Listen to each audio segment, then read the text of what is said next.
यह अंत कर दिया, नंद का समापन। कौन सा वंश? मौर्य वंश। राजा का नाम चंद्रगुप्त। चंद्रगुप्त मौर्य, मौर्य वंश की स्थापना की। अब जरा थोड़ा सा फ्लैशबैक में चलते हैं। यहाँ आक्रमण किसने किया था? सिकंदर। किसने किया? सिकंदर। कब किया था? 326 ईसा पूर्व। राजा उस समय कौन था? धनानंद। राजा धनानंद। क्या वो धनानंद को आक्रमण करने के लिए ब्यास नदी को पार किया था? नहीं, ब्यास नदी को पार नहीं किया।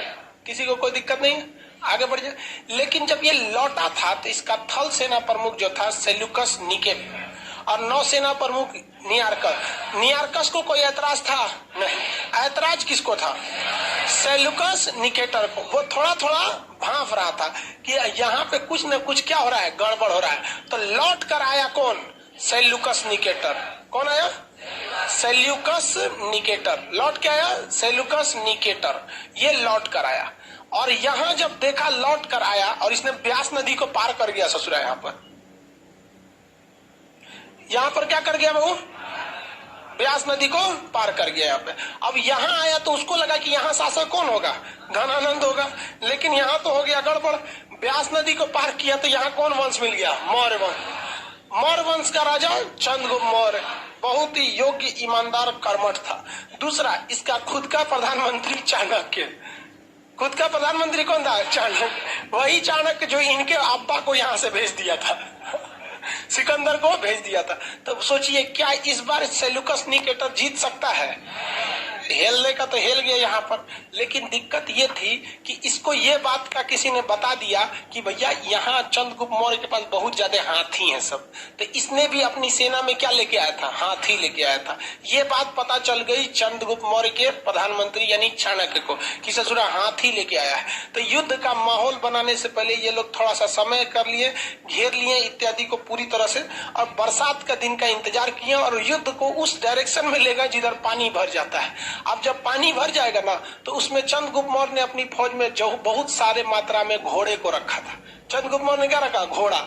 घोड़ा ससुरा पानी हिल जाता है, बढ़िया से दौड़ जाता है, थोड़ा थोड़ा पानी में एकदम आराम से दौड़ जाता है, और हाथी बिछला के गिर जाती। अब ससुरा हाथी गिरेगी तो उठने में 10 मिनट टाइम लगेगा। भाई अब समझ लीजिए हम लोग मतलब पतला दुबला आदमी, हम लोग अगर गिर गए तो फटाक से उठ जाएंगे। कोई 2 कुंटल का है, उठ पाएगा? जल्दी नहीं उठ पाएगा। तो इसमें सोचता हाथी उसकी फंस गई। दूसरा, चंद्रगुप्त मौर्य ने अपनी, ये तो पूरी तरह षड्यंत्र में था, अपनी फौज में इसने स्वतंत्र घोड़ों को रखा था, घोड़ा वगैरह। सचुरा रथ लेके आए थे, महाभारत लड़ रहे हैं, रथ लेके आए। अरे महाभारत का रथ या धनुष, वो धनुष में ताकत नहीं थी ना रथ में। मेन युद्ध महाभारत मंत्रों पे था। तो बिना तीरे का दुकान मंत्र पढ़ते थे तो खतरनाक को तीर निकल जाता था, इसलिए जा। वो मंत्र का लड़ाई था महाभारत, वो शक्ति प्रदर्शन थोड़ी था। कहने के लिए वो शस्त्र की लड़ाई थी, लेकिन उसमें ज्यादा प्रयोग शास्त्र का हुआ था। शस्त्र का प्रयोग, अब किसी को मंत्र नहीं आ रहा है, ले नहीं लकड़िया वाला तीर मारे, ये मरा के खत्म हो गए थे महाभारत में यहाँ पे। तो ये रथ लेके आए थे। आओ सचरा घेरा हो रहा के मर गया। यहाँ पूरी तरह इसकी सेना मरने लगी। अब पूरी तरह से धना कौन कर रहा है कि सर महापद्मनंद छूट गया। देखो इसको एप्लीकेशन वाले को, लोल को महापद्मनंद नहीं पढ़ाए हैं, मैंने चंद्रगुप्त मौर्य ऐसे ही चलाया। कल बताया एक सर्व छत्रांतक करात की बात, एक एप्लीकेशन वाला है सब कर्म फोर। ये ठीक रहता है सब, अपने नहीं रहेगा तो नाच ना आए आंगन टेढ़ा। सीधे जो चीज समझ में नहीं आएगा, सर नहीं पढ़ाए थे आप। निकेटर यहाँ जीत रहा था, यहाँ रहा था, बहुत बुरी तरह फंस गया। कौन? सेल्यूकस ने। और जीत कौन रहा था? चंद्रगुप्त मौर्य। चंद्रगुप्त मौर्य मने मन सोचा सोचो तोरे अब्बा को हराए थे सिकंदर को, अब की तोर बारी है। अब सेल्यूकस निकेटर फंस गया। यहाँ सेल्यूकस निकेटर की हालत ऐसी थी कि 1-2 दिन लड़ाई और चल जाती तो सेल्यूकस निकेटर युद्ध में हार जाता और मारा जाता। इसलिए इसने अपनी बेटी कार्नेलिया को आगे कर दिया। आओ बहुते सुंदर, एकदम बाल उल खोल के लहरा के तलवार लेके निकली है। चंद्रगुप्त मौर्य देखा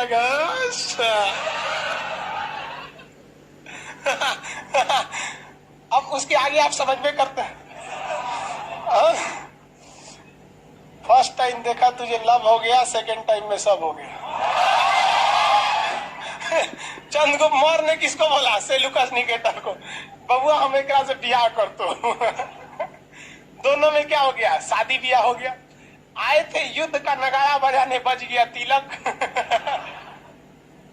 नहीं समझ में गया? तिलक हो गया। अब दोनों में क्या हो गया? शादी हो गया।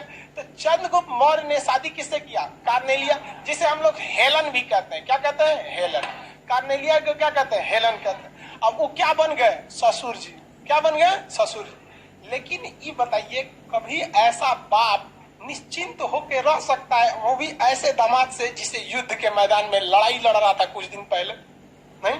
तो इसको एक बात का टेंशन जरूर था कि कहीं ऐसा ना हो कि हम यहाँ से अपनी सेना लेकर वापस जाए यूनान, तो यहाँ हमारी जो पत्नी है हेलन, इसको कहीं नहीं, इसकी जो पत्नी है यानी उसकी बेटी हेलन, कहीं उसको चंद्रगुप्त मौर्य थूर मत दे। अगर थूर थार दिया तो दिक्कत हो जाएगा। तो इसने सोचा थूरे ना, इसके लिए क्या करें? तो दहेज दिया। क्या दिया? दहेज। दहेज में एरिया, आराकोसिया, जेड्रोसिया, पेरिस्पेमियाई, ये 4 गो क्षेत्र दहेज में दे दिया। एरिया, आराकोसिया, जेड्रोसिया, पेरिस्पेमियाई का वर्तमान नाम है काबुल, करधान, मकरात और हेरात। काबुल, कंधार, मकरान और हेरात। काबुल, कंधार पूरा अफगानिस्तान था उस तरह, मकरात और हेरात ये पूरा पाकिस्तान। तो चंद्रगुप्त मौर्य के दहेज में मिला था पूरा पाकिस्तान और पूरा अफगानिस्तान। एक बिहारी के छोड़े हुए दहेज पर आज 2 देश खड़े हैं सब। इतिहास गवाह है, सोचो बिहारी बहुत दहेज लेता है। अरे बाप रे बाप, गजब। लेकिन बहुत गलत है ये, आप लोग समझिए इसको, गलत दहेज। हमको सोचो दहेज में हमको लगता है मुझसे इतना काम है। देखिए लड़की सब को भी भाई, देखिए लड़की सब में भी क्या करे, लड़का का ही एक तरफा गलती नहीं होता है दहेज में। लड़की रहेगी ग्रेजुएशन हिस्ट्री ऑनर से, और उसको पता नहीं है कि पानीपत की तृतीय लड़ाई कब हुई थी, और उसको लड़का चाहिए सरकारी नौकरी वाला। दहेजवा मेन यहाँ से शुरू होता है। बेरोजगार हो, बेरोजगार से शादी करो, दहेज मांगने की झंझटें नहीं है। नौकरी है, नौकरी वाले से करो, नहीं मिलेगा। लेकिन जब आप रहिएगा पहली कक्षा में और सोचिएगा 7वीं कक्षा में, मतलब अपने से ऊपर वाले में लगेगा, भाई पैसा लगबे करेगा, जेन्युइन है, पैसा लगेगा। आप उस कैटेगरी के रहिए, कोई दिक्कत नहीं है। नहीं समझ में आ गया? लड़कियों सब में नहीं होते, अपने कुछ ना पता रहता है, लड़का चाहिए हमको एकदम सरकारी नौकरी। सरकारी नौकरी मिले करेगा सरकार।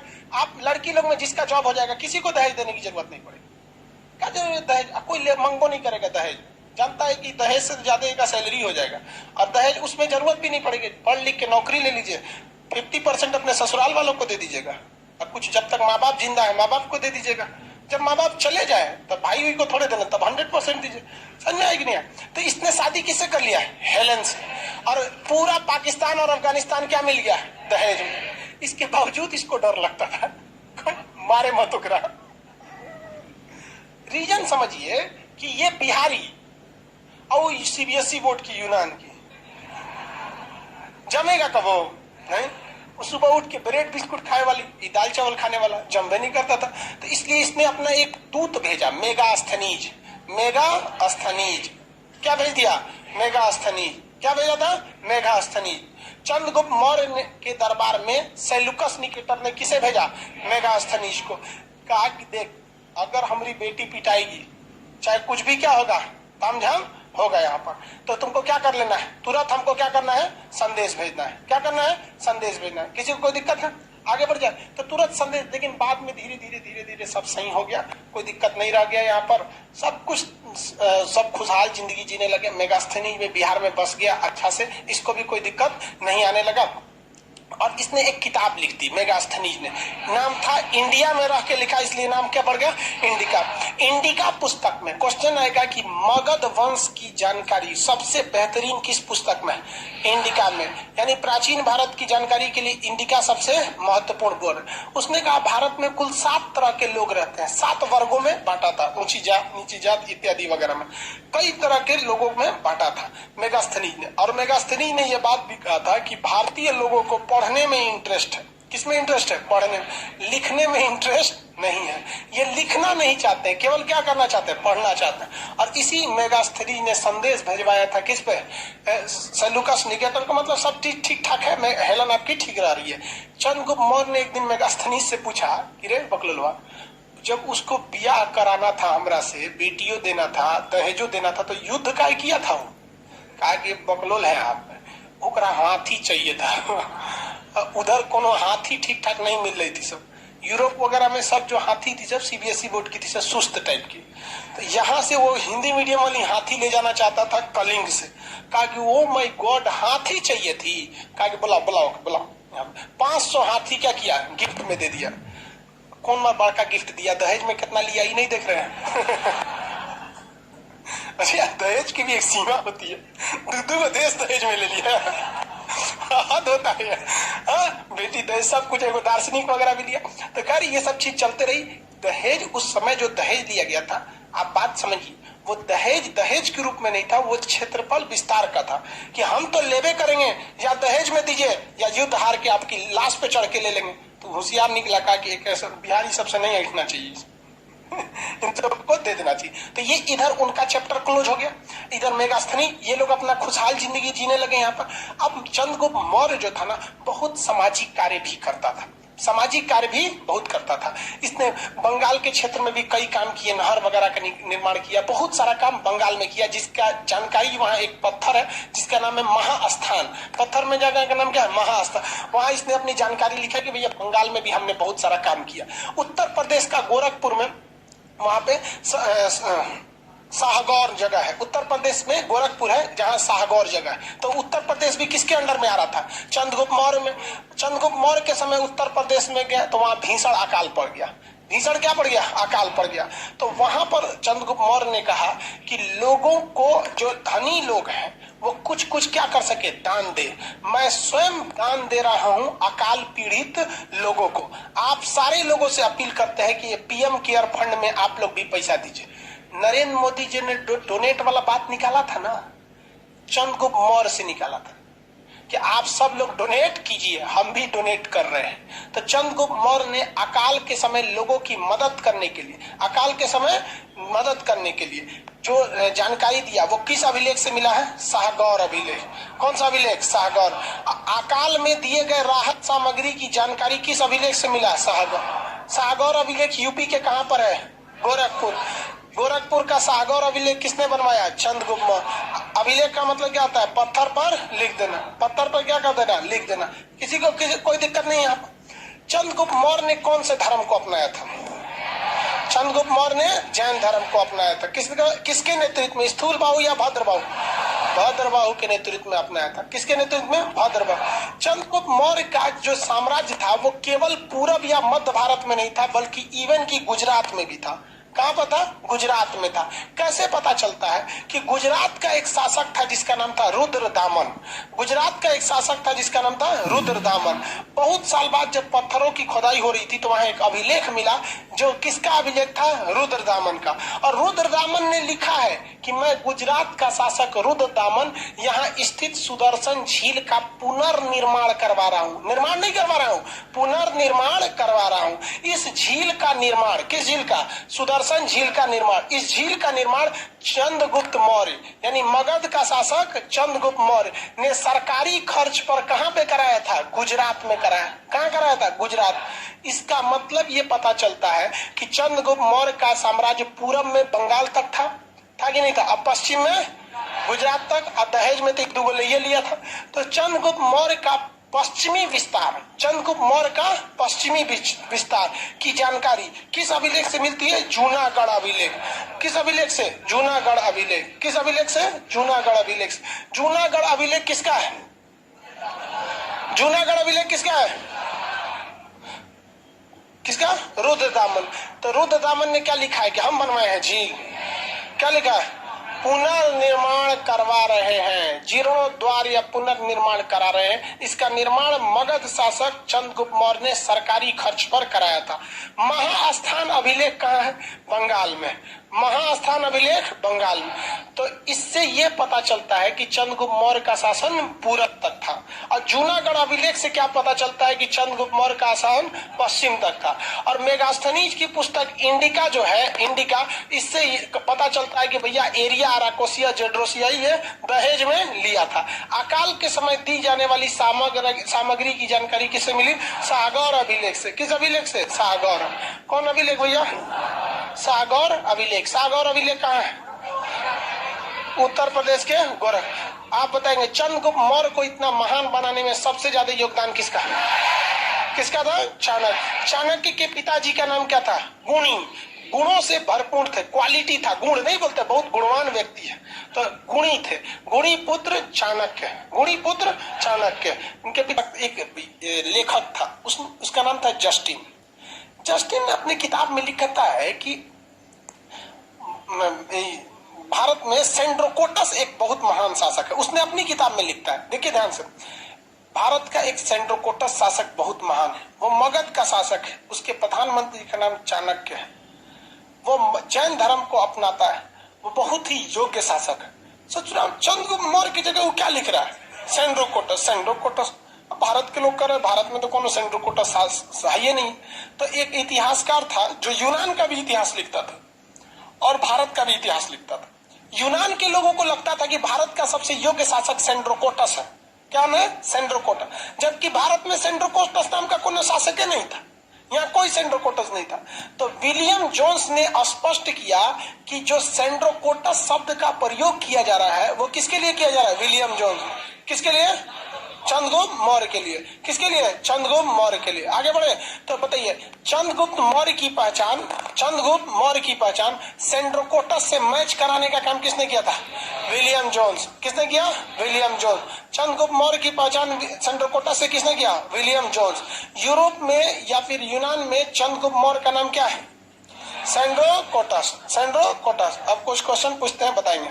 चंद्रगुप्त मौर्य कहाँ चला गया? कर्नाटक। और कर्नाटक के श्रवणबेलगोला में कौन सी विधि से प्राण, संलेखना विधि से अपना प्राण त्याग दिया। संलेखना विधि से अपना प्राण त्याग दिया। और यहाँ चंद्रगुप्त मौर्य की जगह शासक बना बिंदुसार। पॉइंट सार, बिंदुसार। बिंदुसार शासक बन गया। तो भैया चंद्रगुप्त मौर्य बुढ़ाइयों तो गए थे, मरियो गए, हेलन भी तो बुढ़ा गई हो, और मेगास्थनीज भी बुढ़ा गया होगा। इसके जगह कोई दूसरे व्यक्ति की जरूरत पड़ेगी कि नहीं पड़ेगी? पड़ेगी। तो यहाँ से दूसरे व्यक्ति भी आए थे। टाइम हो गया। प्रथम चंद्रगुप्त, द्वितीय चंद्रगुप्त, विक्रमादित्य, बड़ी ज्यादा नाम आएंगे सब। चंद्रगुप्त मौर्य, एक आएगा चंद्रगुप्त प्रथम, वो दूसरे खानदान का है। चंद्रगुप्त मौर्य, इनकी मृत्यु हो गई किस विधि से? इनका बेटा बिंदुसार। राज सिंहासन पे कौन बैठा? बिंदुसार। राज सिंहासन पे बैठा बिंदुसार। बिंदुसार भी एक तरह का योग्य शासक था, लेकिन इतना बड़ा योग्य नहीं था कि जिसे इतिहास में बहुत ज्यादा जगह दिया जा सके, क्योंकि इसे अपने बाप की छोड़ी हुई सिंहासन को मिला था। यह आजीवक संप्रदाय को मानता था। किस धर्म को मानता था? आजीवक संप्रदाय। आजीवक संप्रदाय के संस्थापक कौन थे? मोगलीपोतिस गोसाल। आजीवक कौन थे भैया? ये आजीवक संप्रदाय को मानने वाला था। आजीवक संप्रदाय के प्रति, आजीवक संप्रदाय, इसके थोड़ी सी श्रद्धा ज्यादा थी। इसके शासन काल में सीरिया के नरेश, कहाँ के नरेश? सीरिया नरेश। सीरिया नरेश ने अपने एक राजदूत को भेजा था। सीरिया नरेश ने अपने एक राजदूत को भेजा। अब दो चीज पूछ सकता है, या तो आप सीरिया नरेश पूछ सकता है आपको, नहीं तो आपसे पूछ सकता है राजदूत का नाम क्या था। अरे यार कहाँ गया वर्ल्ड का नक्शा? ये एरिया जो है ना यूरोप का, ये भारत है हम लोग का, इंडिया, ये मगध था उस वक्त तक में। ये यहाँ पर देखेंगे, ये तुर्की, साइप्रस, ये पूरा का पूरा एरिया यूनान था। पूरा का पूरा क्या था? यूनान। यहीं का था सिकंदर। सिकंदर यहाँ का था। सिकंदर के बाद यहाँ से कौन राजा आया? Seleucus Nicator.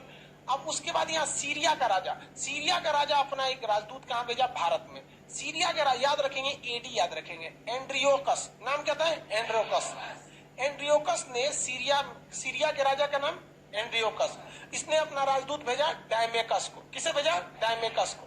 राजदूत का मतलब क्या होता है कि एक आपके दरबार का एक गुप्तचर, नहीं जी तो जेल हो जाएगा गुप्तचर को।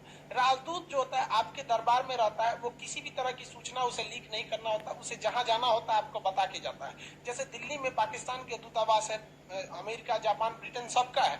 उन लोग को एक फिक्स एरिया, आप जब इधर जाइएगा तो आपको बताना पड़ेगा। आप बताइए चाहे नहीं बताइए, जाइए कैसे, सिक्योरिटी तो लेके जाना है, नहीं तो मरा जाइएगा तो अभी हल्ला करिएगा कि भारत वाले को। सिक्योरिटी कौन देगा? दिल्ली पुलिस।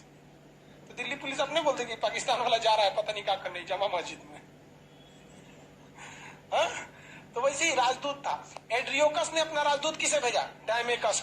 एड्रियोकस ने अपना राजदूत किसे भेजा? डायमेकस। ये डायमेकस किसके दरबार में आया था? बिंदुसार के। इस समय भारत में राजा कौन था? बिंदुसार। तो बिंदुसार के दरबार में कौन आया? डायमेकस आया। ये डायमेकस, बिंदुसार से पहले कौन था राजा? चंद्रगुप्त। कौन था? चंद्रगुप्त। तो ये डायमेकस जो आया ये बिंदुसार के समय आया, जबकि चंद्रगुप्त मौर्य के समय कौन आया था? मेगास्थनीज। तो क्वेश्चन आएगा कि मेगास्थनीज का उत्तराधिकारी कौन था? डायमेकस। और चंद्रगुप्त मौर्य का उत्तराधिकारी, यानी डायमेकस ने किसका जगह ले लिया? मेगास्थनीज का जगह लिया। लेकिन ये मेगास्थनीज की तरह उतना ज्यादा विद्वान नहीं था। सीरिया नरेश जब इसको भेजे तो ये डायमेकस ने बिंदुसार को बताया कि सीरिया, पूछे कि तुम्हारा देश किस लिए प्रसिद्ध है। जैसे हम ही लोग के यहाँ कोई आ जाएगा जापान से तो आदमी पूछेगा ना कि वहाँ जापान में क्या क्या चीज फेमस है। जापानी सब तो बहुत ज्यादा आगे है सब वहाँ पर। उन लोग की टेक्नोलॉजी दुनिया, मतलब वो सबका अलग दुनिया रहता है वहां पर। जापान वालों की मेंटेलिटी हर देश की अलग होती है, आदमी जानने के लिए इच्छुक होता है ना। तो ये भी पूछा बिंदुसार ने, किससे पूछा? डायमेकस से। ये बताओ सीरिया में क्या चीज ज्यादा फेमस है? ये पूरा एरिया क्या कहलाता था उस समय? यूनान। तो सीरिया में क्या फेमस है? तो कहा देखिए वहां पर जो शराब है वो मीठी शराब बहुत फेमस है, मीठी शराब। अब शराब का टेस्ट जो पीता होगा वही बताएगा, बट देखने से तो लगता है टेस्ट अच्छा नहीं होगा, क्योंकि पीते वक्त ससुरे आंख बंद कर लेता है, देखते हैं सोचा तो पीता का ही है। लेकिन वहां पे उसने बोला कि भाई हमारे यहाँ मीठा शराब मिलता है। अरे शबाब में नहीं रे बकलोलवा कहिए, शबाब तो दूसरा चीज हो जाता है।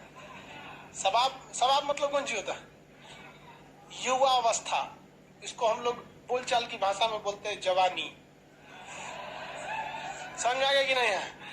कहाँ थे आप जो जमाने के बाद आए हैं, मेरे शबाब के जाने के बाद आए हैं। ये पहले जमाना का गाना बहुत जबरदस्त होता था, आजकल के गाना में दम ही नहीं रहा वो दम।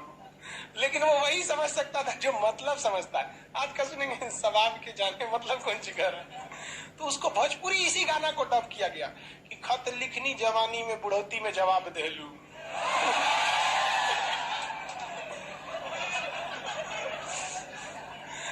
यहाँ पर सीरिया में क्या फेमस था भैया? मीठी शराब। और यहाँ अंजीर बहुत फेमस था। अंजीर एक ड्राई फ्रूट होता है, जैसे छुहाड़ा होता है ना वैसे ही अंजीर होता है, इतना बड़ा सा होता है, बीच में हल्का सा सुराख होता है, बस इसी को क्या कहते हैं? अंजीर कहते हैं। काजू बादाम खाए हैं? वैसे ही छोटा इतना बड़ा होता है, उसे क्या कहेंगे? अंजीर कहते हैं। क्या हो गया बोलो? अरे यार तुम लोग क्या बोलता है? लाइव क्लास छोड़ के तुम लोग को बैठना सिखाएंगे। कौन है ये पीला? कहीं सेटल हो जाना भैया जल्दी जल्दी, दिमाग खराब करता है, सो सबको पीछे वाले को डिस्टर्ब होता है। अंजीर देखिए, इस सबको भगा देंगे अब तुम लोग को। बीच में 20 बार नहीं बोलेंगे, तुमको नहीं दे, पीछे वाला को खड़ा हो गया दिख रहा होगा, तू प्रोजेक्टर पे देखना पीछे वाला अगवा कौन जी देखता है हमको, उस पर नहीं दिख रहा है। ये कम नहीं खकोरता है सर। गाँव से आएगा सो तो जब टाइप का देखेगा सर, सबसे पहले तो गाँव से जो आएगा सो कूलर में चला के देखता है सर। चलते रहे, हाँ एसी चला के देखता है। चल ध्यान से देखो, यहाँ पे एडजस्ट नहीं करता है। देखो दो चीजें, एक मीठी शराब और एक अंजीर। अंजीर काफी अच्छा चीज होता है, ड्राई फ्रूट होता है, जिस तरह से काजू किशमिश खाया जाता है वैसे इतना छोटा सा अंजीर होता है, काफी महंगा मिलता है, 900 होता है, काफी महंगा मिलता है, 900 रुपए केजी है। तो अंजीर में होता है एनर्जी, स्टेमिना ज्यादा होती है। बट अंजीर हो गया, पपीता हो गया, अनानास हो गया, ये किसी गर्भवती महिला को नहीं खिलाया जाता है, वरना उसका एबॉर्शन हो जाता है। तो पपीता, अंजीर, अनानास ये सब चीजें मतलब मना रहता है। तो आप लोग इसको याद रखिएगा, आगे जाके ध्यान दीजिएगा। न तो पता चला आप लेके आए और वो पढ़ल लिखल ना थी, अब मार 1 किलो पपीता खाएंगे। आपको क्या हो सकता है? दिक्कत हो जाएगा। तो अंजीर, अनानास लिख रहा, लिख ले घर जाके लिख लियो। इसमें गलत क्या है यार? क्या गलत है? सही है। इसको हम लोग को अंग्रेजों ने इस तरह से बांध के चले गए कि शिक्षा को भी ससुरा उसने 2 भाग में बांट दिया। वहां सबको पता है इसमें क्या गलत है। आप एक नवजात शिशु की जान लेते हैं अपनी लापरवाही की वजह से, और उसको देहात में कहा जाता है कि बच्चा नुकसान हो गया, सोचिए कचर के खा गई होगी उल्टा सीधा कुछ। ये दार्शनिक लोग बहुत डेवलप है। तो दार्शनिक 3 चीज, सीरिया के 3 चीज फेमस थे, मीठी शराब, अंजीर, दार्शनिक। दार्शनिक उसे कहा जाता है जो दर्शन शास्त्र की पढ़ाई करता है। दर्शन शास्त्र मतलब बहुत ही अच्छी फिलॉसफी बोलता है कि इस तरह से करिए, मतलब समाज सुधारक। तो इसने कहा किससे? डायमेकस से कि बोल भैया तू अपने राजा एंड्रियोकस को क्या बोलो कि हमको मीठी शराब भेजे, अंजीर भेजे और दार्शनिक भेजे। तो इसने सीरिया के राजा एंड्रियोकस ने बिंदुसार को मीठी शराब भेज दिया, अंजीर भेज दिया और दार्शनिक की जगह एगो खत चिट्ठी लिख के भेज दिया। उसमें लिखा था कि दार्शनिक बहुत ही योग्य व्यक्ति होते हैं, ये शिक्षा के धरोहर होते हैं, अतः हम शिक्षा के धरोहर यानी सरस्वती का व्यापार नहीं करते हैं, इसलिए हम आपको दार्शनिक नहीं भेज सकते। और ये देखिए वो लोग की इतनी ज्यादा बुद्धि थी। और यहाँ भारत में जितने इंजीनियर बनेंगे, डॉक्टर बनेंगे, आईआईएम से मैनेजमेंट करेंगे, अमेरिका चल जाएंगे। सोच रहा एम्स में पढ़ेगा यहाँ, डॉक्टर बनेगा अमेरिका, आईआईटी पढ़ेगा कानपुर में, डॉक्टर बनेगा जर्मनी में जाकर, इंजीनियर बन जाएगा जर्मनी में जाकर। तो हमारे यहाँ से शिक्षा का क्या होता है, ड्रेन हो जाता है, बाहर चले जाते हैं। जबकि वो उस समय इतना डेवलप थे कि एक राजा के प्रस्ताव को ठुकरा दिए कि हम दार्शनिकों का व्यापार नहीं करते हैं। तो भारत में अभी भी नासा में ना 50% से ज्यादा साइंटिस्ट इंडिया के हैं। भारत सरकार बैन लगा दे तो अभी इसरो ऑटोमेटिक आगे चल जाएगा। तो यहाँ पे समझ में आ गया आपको, किसी को यहाँ तक में कोई दिक्कत नहीं ना। चंद्रगुप्त मौर्य का उत्तराधिकारी कौन था? बिंदुसार के दरबार में सीरिया नरेश एंड्रियोकस ने किसे राजदूत बनाकर, डायमेकस किसका जगह लिया? मेगास्थनी बुढ़ा हुआ गया था। तो सीरिया के नरेश से इसने 3 चीजों का प्रस्ताव रखा। किस किस चीज का? मीठी शराब, अंजीर और दार्शनिक। मीठी शराब, अंजीर और दार्शनिक। किस चीज को देने से मना कर दिया गया? दार्शनिक। इन्हीं के समय में, जिनके समय में, बिंदुसार के समय में, ये मिस्र है। कौन सा जगह है? मिस्र। सीबीएसई वाला मिस्र को इजिप्ट बोलता है। क्या कहता है? इजिप्ट। हिंदी मीडियम वाला क्या कहता है? मिस्र। तो मिस्र के राजा फिलोडोल्फ जो थे, ये अपना एक राजदूत भेजे जिसका नाम था डायनेसियस। डायनासोर नहीं, डायनेसियस। फिलाडोल्फ। मिस्र के राजा फिलाडोल्फ, मिस्र के राजा फिलाडोल्फ, मिस्र के राजा फिलाडोल्फ। अपना किस राजदूत को भेजा? डायमेसियस। किसे? और यहाँ पे देखिए, ये कौन सा था? डायमेकस। ये कौन सा है? डायमेसियस। डायनासोर से याद रखिएगा। इसको भी भेजा था। हालांकि ये नहीं पूछता है, लेकिन पूछता कौन सा है? डायमेकस को पूछता है। कहाँ का था डायमेकस? सीरिया नरेश। ये 3 चीजें ने मिल गया। अब आते हैं अपने भारत वाले एरिया पे। विश्व को तो बहुत देख लिया। ये जब बिंदुसार यहाँ मगध पे शासन कर रहा था, तो इसी समय कश्मीर के लोगों ने विद्रोह कर दिया, पत्थर चलाने लगा। हम मगध में नहीं रहेंगे, मगध में हम नहीं रहेंगे, हम अलग चाहते हैं, स्वतंत्र चाहते हैं। हम क्या चाहते हैं? आजादी। मांगने लगा आजादी। तो यहाँ बिंदुसार ने अपना राजा सुसीम, बेटा सुसीम को, किसे भेजा? सुसीम को कचर के पीट दिया सब। सुसीम इस विद्रोह को नहीं दबा पाया। तो उस समय जो कश्मीर था, कश्मीर का राज्यपाल यानी वहां का राजकुमार कौन था? सुसीम किसका बेटा था? बिंदुसार का बेटा था। लेकिन क्या वो इस कश्मीर के विद्रोह को दबा सका? तो उस समय दक्षिण भारत में ड्यूटी कर रहा था अवंती में। अवंती का राजा कौन था भैया? अशोक। अवंती का राजा अशोक। ये वही अवंती है जिसे हर्यंक वंश के संस्थापक बिंबिसार ने अपने राजवैद जीवक को भेजकर यहाँ चंद्र प्रधोत का इलाज कराया और जीत लिया था। बाद में इन्हीं के समय। तो इसने बिंदुसार जो था, जब सुसीम थुरा गया, कहा कि आजा बबू आजा, तोरे बस करना है, आजो। अशोक को कहा, अशोक जो तू उधर यहाँ पर। तो अशोक का नाम होता है जिसे कोई भी शोक न हो, कोई भी दुख न हो। कहा कि ठीक है, कश्मीर के विद्रोह को दबाना है। सेना लेके गया, काट दिया साफ। और संदेश भिजवाया कि 2 दिन में साफ हो गया जी, यहाँ पे कश्मीर का विद्रोह शांत हो गया। तो इसके बाबूजी कौन थे? बिंदुसार। पूछे कि रे भाई, तोरा बड़का भैया सुसीम नहीं दबा पा रहा था विद्रोह, तुमने कैसे दबा दिया? क्या विद्रोह दबाना कौन सा बड़ा बात है? तलवार है, काट दिए, कोई है नहीं है, विद्रोह कौन करेगा? क्या यहाँ पे। और उसने स्थापना किया वहां पर एक शहर जिसका नाम श्रीनगर। जो श्रीनगर चिल्लाते हैं लोग ना, और इमरान खान कहते हैं कश्मीर हमारा है, मतलब श्रीनगर भी हमारा है। सोच रहा बिहारी ने वहां बसाया था। कैसे बसाया पता ना, साफ कर दिया। बहुत ही क्रूरता से खत्म कर दिया यहाँ के विद्रोह को। और यहाँ कौन से शहर की स्थापना किया? श्रीनगर। इसकी जानकारी जो मिलती है वो किसी भी इंडिका पुस्तक में नहीं है, और ना ही चाणक्य की पुस्तक अर्थशास्त्र में। इसकी जानकारी लिखी गई है, कल्हन नाम के एक व्यक्ति ने पुस्तक लिखा, राजतरंगिणी। कल्हन की पुस्तक राजतरंगिणी। कश्मीर के बारे में ज्यादा जानकारी कौन पुस्तक देती है? राजतरंगिणी। किसने लिखा है? कल्हन की पुस्तक राजतरंगिणी है। और अशोक ने पूरी तरह विद्रोह को दबा दिया था। किसी को कोई दिक्कत नहीं। अशोक के पिताजी का नाम क्या था? बिंदुसार। यहाँ पे ये तो समझ में आ गया, आजीवक संप्रदाय को मांगते थे। इनके समय 2 जगह से राजदूत आए थे, एक सीरिया से और दूसरा मिस्र से। सीरिया और मिस्र से। सीरिया डायमेकस था और इसका डायनोसियस, ये डायमेकस, यहाँ से डायमेसियस, यहाँ से डायमेकस, इन्हें डायमेसियस। सीरिया नरेश से इसने 3 चीजें मांगी थी, मीठी शराब, अंजीर और दार्शनिक नहीं दिया था। इनके समय विद्रोह कहाँ हुआ था भैया? कश्मीर में हुआ था। कश्मीर के विद्रोह को दबाने के लिए पहले इसने किसे भेजा?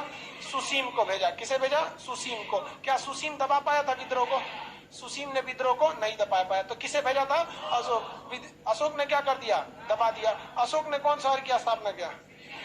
श्रीनगर शहर की स्थापना किया। बिंदुसार के बाद उसका बेटा कौन बना शासक? बनना किसको चाहिए? सुसीम को। बनना किसको चाहिए? सुसीम को। लेकिन सुसीम कोई योग्य थे तो किसे बनाया गया?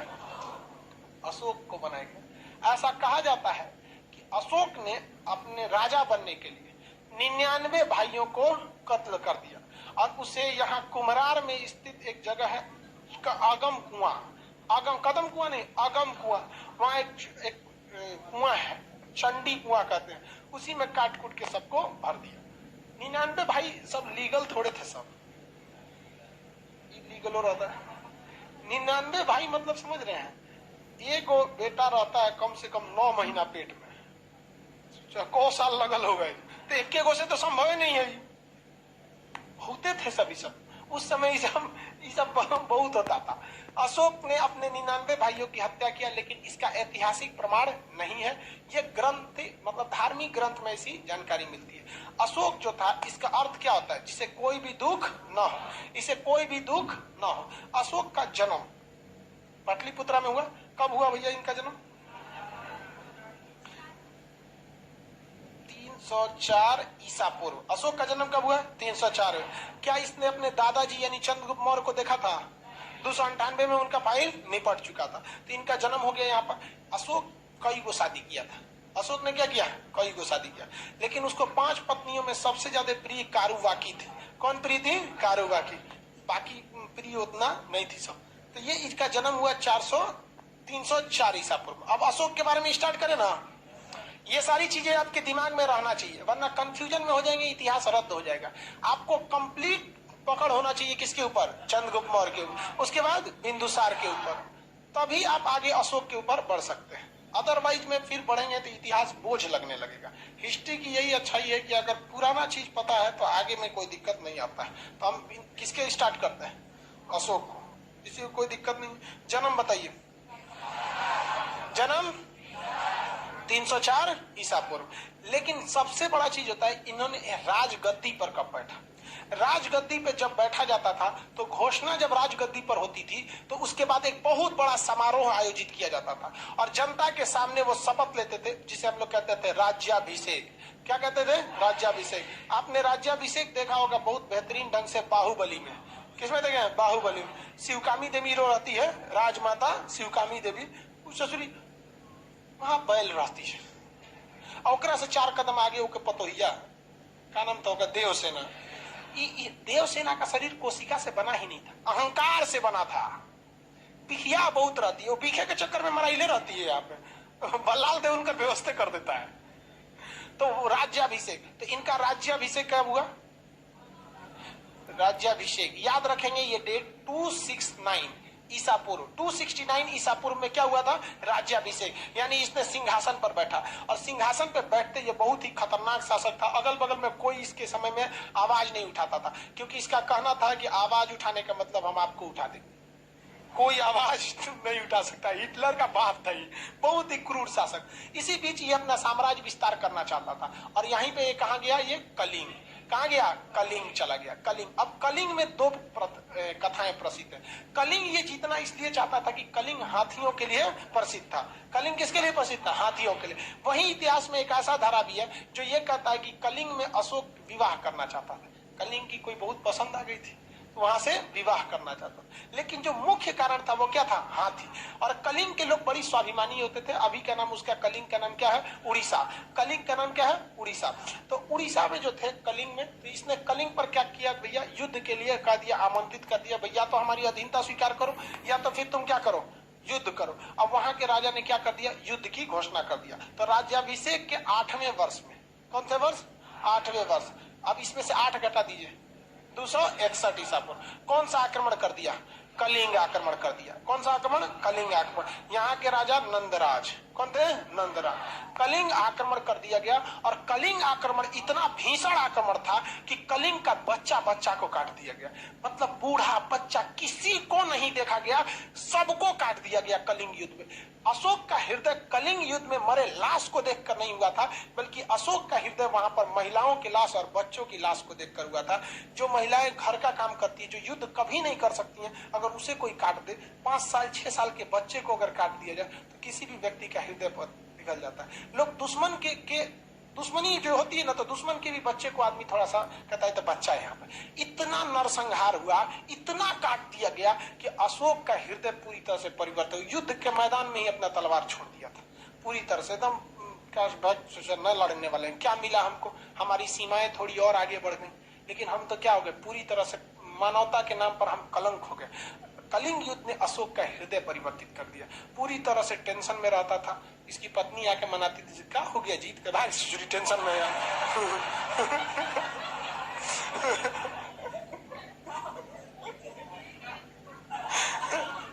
वो बेचारा अपनी टेंशन में आगे खाना खा लीजिए, नाश्ता कर, अरे बेचारा वो इतना टेंशन में, उतना आदमी को काट के आया, वो पैसे दिमाग में चाहिए तो झाड़ दिया भाई, हम तो कारोबारी करिए, हमरो झाड़ दीजिएगा। तो कहते तू स्पेशल है, निकल यहाँ से। स्पेशल लड़का सबको गुस्सा आता है तो किसी को नहीं पहचानता है, भले बाद में मना ले सब।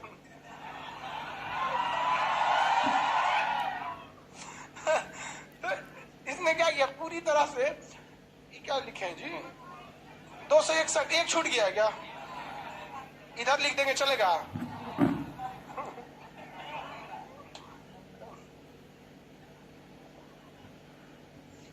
एक छूट गया था। तो 261 ईसा पूर्व में क्या हो गया था भाई, कलिंग युद्ध किया। कलिंग युद्ध के बाद इनका क्या हो गया, हृदय परिवर्तित हो गया। जब भी आप कोई चीज एक्सट्रीम हो जाता है ना, एक्सट्रीम लेवल पे चल जाएंगे ना, तो फिर आपको दिमाग मतलब वहां से क्या होने लगता है, भागने लगता है।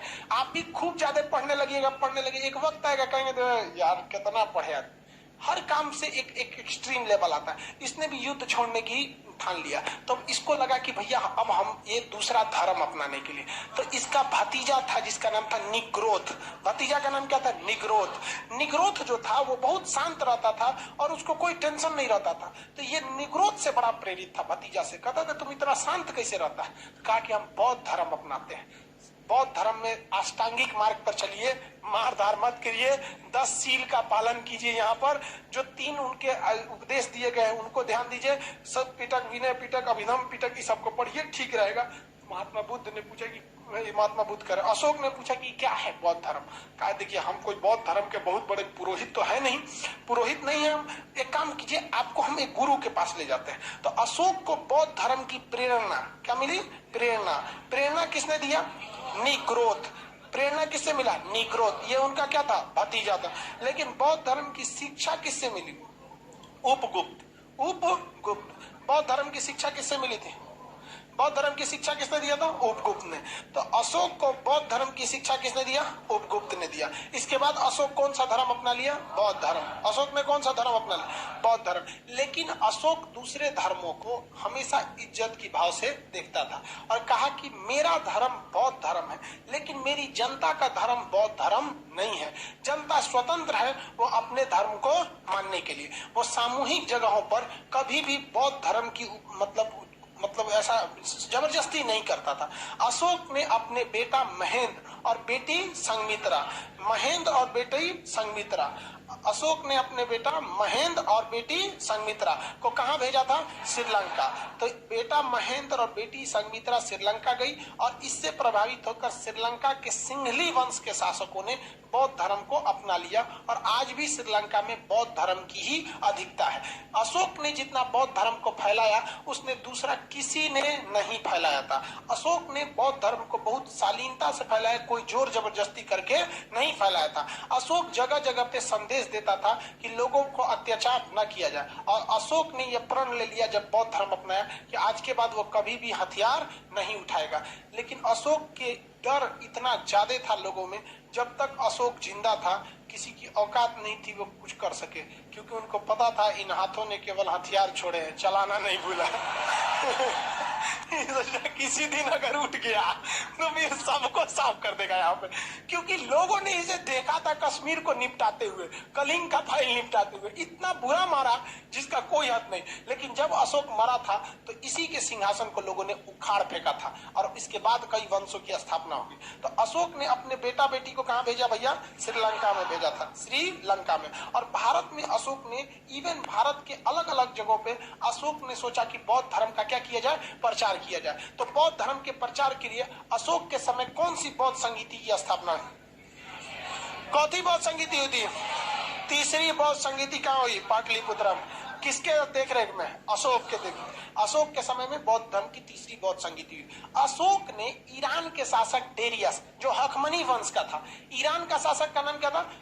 डेरियस, हखमनी वंश का शासक, उससे एक सीख लिया था अभिलेख लिखवाने का। तो अशोक ने क्या करना चालू किया? अभिलेख लिखवाना चालू किया। अभिलेख क्या होता है? पत्थर पर लिखा जाता है अभिलेख। अब ये पत्थर पर अभिलेख लिखने की परंपरा भारत में किसने चालू की थी? अशोक ने। अशोक बहुत ही विद्वान व्यक्ति था। वो जब भी शिलालेख को लिखवाता था तो उसमें एक चीज की ध्यान रखता था कि भाषा का ध्यान रखना है। अब बताइए, हम ही को अगर शिलालेख लिखना है या स्तंभ लिखना, बंगाल में लिखना है, अब वहां हिंदी में लिख देंगे तो बंगाल के लोग समझेंगे? हिंदी समझ जाते हो बंगाली? हाँ,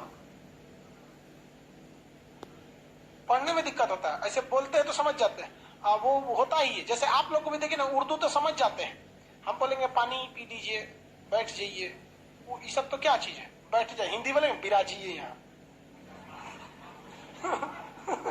बहुत क्लिष्ट हो जाती है हिंदी में। तो उर्दू आप भी समझ जाते हैं, लिखने थोड़े आता होगा। तो वैसे ही मतलब अलग अशोक भी समझता था कि हमको क्या करना है, ऐसे ही भाषा का प्रयोग करना है जो लोग क्या कर सके, समझ सके। अब इसमें दो चीज होती है। भाषा एक होती है आप लिख क्या रहे हैं, जैसे हिंदी एक भाषा है, इंग्लिश एक भाषा है, लेकिन दोनों भाषाओं में एक चीज कॉमन है कि दोनों बाएं से लिखा जाता है। दोनों कहां से लिखा जाता है? बाएं से। इंग्लिश भी इधर ही से लिखते हैं और हिंदी भी इधर से लिखते हैं। इस तरह उसे लीपने की कला समान है। जैसे नहीं बोलते थे बचपन में, आदमी राइटिंग खराब होता था तो टीचर बोलते थे कोई चीज लिप दिया रे। नहीं, तो हिंदी को भी इधर से लिपते हैं, अंग्रेजी को भी इधर से लिपते हैं। तो लिपने की कला को लिपि कहते हैं। लिपने की कला को लिपि कहते हैं। तो इंग्लिश और हिंदी दोनों की लिपि कैसी है? सेम। इंग्लिश और हिंदी दोनों की लिपि कैसी? सेम है। अब अशोक ने अपने जितनी भी लिपि लिखी है, किस लिपि में लिखी है? ब्राह्मी लिपि में। कैसे है? ब्राह्मी लिपि में। किसमें लिखा है? ब्राह्मी लिपि। अशोक ने जो अभिलेख को लिखवाया है वो अलग अलग जगहों पे अलग अलग लिपि से लिखवाया है। भारत में जो लिखवाया है वो कौन सी लिपि में लिखा है? ब्राह्मी लिपि। भारत में ब्राह्मी लिपि, क्योंकि भारत में उस समय ब्राह्मी लिपि बहुत ज्यादा चल रहा था। लेकिन पाकिस्तान में खरोष्टी लिपि। किसमें चल रहा था? खरोष्टी।